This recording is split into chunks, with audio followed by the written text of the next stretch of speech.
That's a bit of a shock to hear, isn't it? I mean, we're told our whole lives that we should never give up, never back down. But what if that very thing you think is your strength is actually holding you back?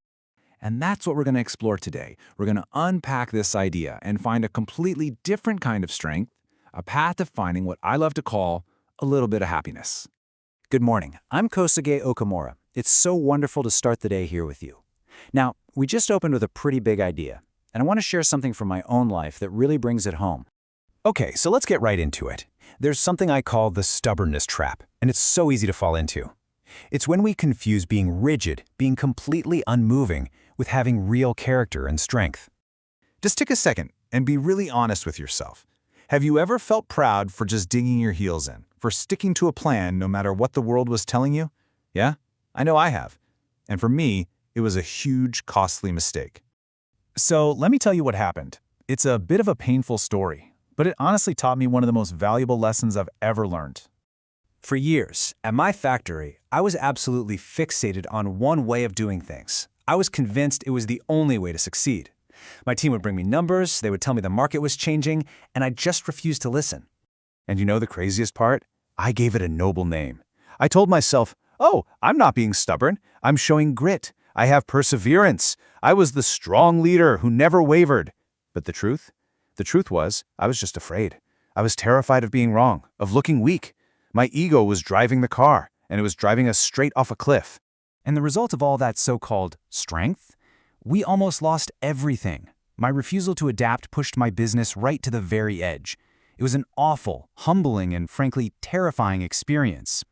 It was only when I hit that rock bottom that I finally started to understand a very deep piece of Japanese wisdom, a totally different way of thinking about strength.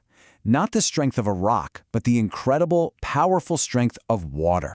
And this, right here, this is the whole secret. Stubbornness is brittle. It seems strong, like a stone wall, but under real pressure, it just shatters. Why? Because it's all about ego, about fighting reality. But flexible strength, wow, that's resilience. It's guided by your purpose, not your pride. It doesn't fight reality, it adapts to it. I mean, this says it all, doesn't it? A dead, rigid tree snaps in a strong wind. It's finished. But bamboo? Bamboo bends. It dances with the wind. And water? Water flows around any obstacle. It always finds its way. That's real strength. The power to adapt and keep going. And what's really cool is that modern happiness research totally backs this up. The expert Tal Ben-Shahar writes that happiness isn't this rigid, fixed destination. No, the joy is in the climb itself. And any climb is going to have twists and turns that require you to be flexible. So this is the most important part. How do we take this idea and actually use it in our own lives? How do we build this flexible strength and create a happier future? Starting right now. It all begins with your mindset. The moment you give yourself permission to be flexible, you become resilient.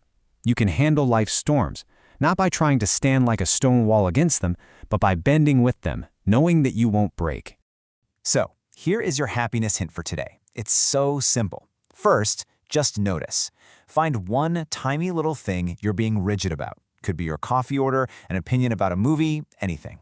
Second, choose. Make the choice to be like water. And third, act. Just for today, change your mind about that one little thing. See what it feels like. You'll be amazed at the feeling of freedom that comes from that one small act of flexibility. Irashai. It's a beautiful Japanese word that means go and come back safely.